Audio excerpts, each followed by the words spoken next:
ठार माता ठार पंहिंजे बचड़नि खे ठार। ठार माता ठार पंहिंजे बचड़नि खे ठार। ठार देवी ठार पंहिंजे बचड़नि खे ठार। हाँ, ये गीत अॼु हर सिंधी परिवार में थियो आहे।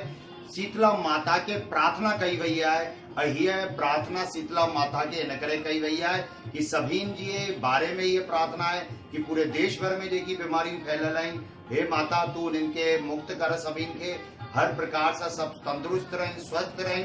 अॼु थदड़ी जो पर्व पूरे देश भर में सिंधी समाज जे द्वारा मनायो वियो। थदड़ी पर्व यानी कि वॾी सताएं, और वॾी सताएं जो पर्व सिंधी समाज लाइ इलाही उत्साहजनक रहियो आहे। पूरी ख़बर मां अॼु तव्हांखे ॿुधाईंदुसि। तव्हां जुड़ियल रहियो मूंसां गॾु, ठहियल रहियो असां सां गॾु ऐं ॾिसंदा रहियो किशोर स्वर्ण इसरानी सां गॾु सिंधी भजन सिंधी न्यूज़।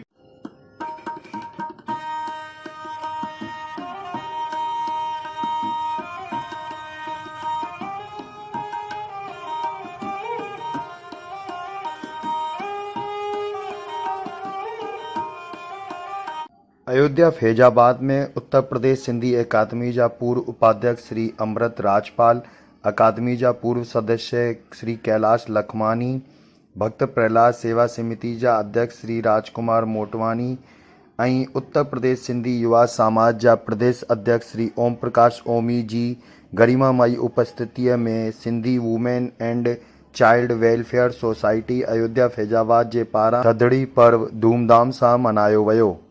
जय झूलेलाल। मां ओम प्रकाश ओमी, उत्तर प्रदेश सिंधी युवा समाज जो प्रदेश अध्यक्ष अयोध्या में पूरे देशवासियों के थदड़ी पर्व की लख लख करोड़ करोड़ वाधायूं।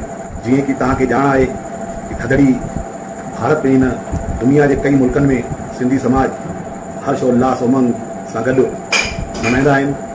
हिकु ॾींहुं पहिरों सिंधी समाज जी माताऊं भेनरनि मिली करे पंहिंजे पंहिंजे घरनि में ऊपर टिकियूं, पूड़ियूं, करेला, वाङण, भिंडियूं, तरह तरह जा व्यंजन, रायतो, तरह तरह जा व्यंजन ठाहे करे अॼु माता शीतला जे मंदिर में वञी करे पूजा अर्चना कनि। पंहिंजे ॿारनि जे लाइ माता को आशीष घुरनि, पंहिंजे परिवार, देश और दुनिया की तरक्की जे लाइ अरदास कनि। थदड़ी त्योहार वास्तव में सिंधी समाज जो राष्ट्रीय पर्व आहे और हे अहिड़ो त्योहार आहे कि इन ॾींहुं सभई सिंधी पंहिंजे पंहिंजे घरनि में परिवार के सदस्यनि सां गॾु हिकु ॾींहुं पहिरों ठहियल प्रसाद भोजन प्रसाद ग्रहण कंदा आहिनि। मां तव्हां सभिनि सां निवेदन कयां थो कि हिन पर्व के एतिरो अॻिते वधायो अचण वारी पंहिंजी पीढ़ी भी इन खे न भुली पाए और हे पर्व उत्साह उमंग और पाण जे आपसी भाईचारे में मनायूं। Sindhi women and child welfare society Ayodhya Faizabad जे पारां थदड़ी पर्व ते सांस्कृतिक कार्यक्रम ऐं अलॻि तरह जूं खेल प्रतियोगिता आयोजित कई वयूं, जंहिंमें ॿारनि गेम्स खेॾी करे मस्ती कई। हिन में स्वादिष्ट व्यंजन जी भी प्रतियोगिता थी हुई, जंहिंमें घणई ॼणनि हिस्सो वरितो।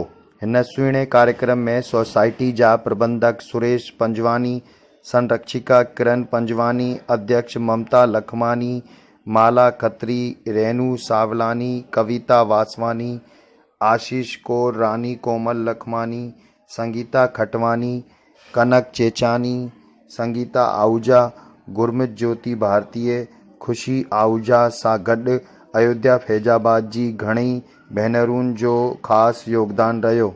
शालिनी राजपाल सुहिणो संचालन कयो। नीलम मंदान जे थदड़ी गीत ते सभिनि ख़ुशी ज़ाहिर कई।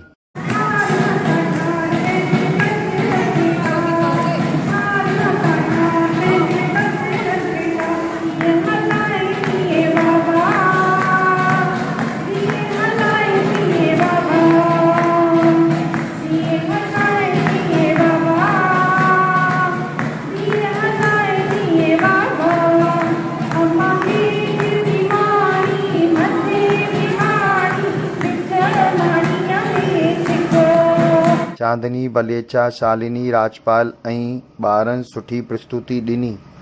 हुते ई कानपुर, लखनऊ, आगरा में भी थदड़ी पर्व उत्साह सां मनायो वियो। ॿिए तरफ़ मथुरा में भी थदड़ी पर्व जी धूम रही। मथुरा जी कृष्णा आर्चिड कॉलोनी में महाराज स्वामी पंडित श्री मोहनलाल शर्मा जी जे निवास स्थान ते मिसराणी श्रीमती राजकुमारी शर्मा शीतला माता जी कथा ॿुधाई ऐं पूजन कराए करे थदड़ी पर्व जो महत्व ॿुधायो। हिन पूजन में घणई कॉलोनियुनि जूं माताऊं ऐं भेनरुनि पूजा कई। मथुरा जे सिंधी वेलफेयर फाउंडेशन जी अध्यक्षा श्रीमती गीता नाथानी थदड़ी जे बारे में जानकारी ॾिनी कि थदड़ी ते शीतला माता जी स्तुति करे प्रार्थना करी वेंदी आहे। सभई शीतला माता खां इहा ई प्रार्थना कंदा आहिनि कि सभई शीतल रहिन ऐं माता यानी चेचक जे प्रकोप खां सभी बचल रहिन। हिन में फाउंडेशन जी महासचिव अनीता चावला, एडवोकेट कीर्ति कपूर, विधि नाथानी, कोमल निम्मा, भारती केवलानी सहित घणई भेनरुनि जी भागीदारी रही।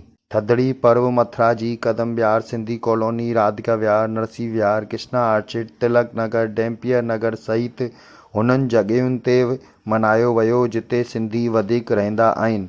उत्तर प्रदेश लाड़ीलवाणा सिंधी पंचायत जा प्रदेश महामंत्री श्री रामचंद खत्री थदड़ी पर्व ते छा था चइनि, ज़रूरु ॿुधिजो। सताईं सिंधियुनि जो हिकु वॾो त्योहार आहे। पूरे विश्व सां गॾु हिंदुस्तान में बि असीं धूमधाम सां इनखे मल्हाईंदा आहियूं ऐं इन ॾींहुं असांजे समाज जी सभी महिलाएं शीतला माता जी पूजा कंदियूं आहिनि ऐं उन खां पोइ अखो पाए घर में जल छिड़कंदियूं आहिनि। उन खां पोइ असांजो जेको थधो हिकु ॾींहुं पहिरीं छठे ॾींहुं पचंदो आहे, थदड़ीअ ॾींहुं 27 ॾींहुं खाइबो आहे। मां सिंधी भाउरनि खे लख लख वाधायूं ॾियां थो थदड़ी दिवस जूं ऐं प्रभु खे प्रार्थना करियां थो त असांजी जेके अॻियां पीढ़ी अचे उहो बि इन थदड़ी दिवस खे मल्हाईंदी रहे।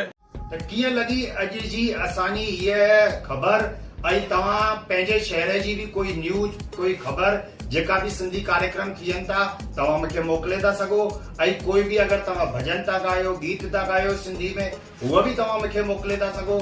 मुंहिंजे सिंधी चैनल ते तव्हांजी हर सिंधी ॻाल्हि तुरंत स्वीकार आहे ऐं हुनखे मां प्रदर्शित कंदुसि ऐं पूरे देश ऐं दुनिया में रहण वारा जेतिरा बि सिंधी परिवार आहिनि जेको हिनखे ॾिसनि पिया हिनखे शेयर करण, लाइक करण, कमेंट करण ऐं अगरि असांजे चैनल सां गॾु तव्हां नया जुड़ियल आहियो त सब्सक्राइब ज़रूर करनि ताकि कोई बि अहिड़ी वीडियो तव्हांखे लगातार मिलंदी रहे। त ठहियल हुजो असां सां गॾु, जुड़ियल रहिजो असां सां गॾु, ॾिसंदा रहियो सिंधी भॼन, सिंधी न्यूज़। किशोर साण इसरानी सां गॾु।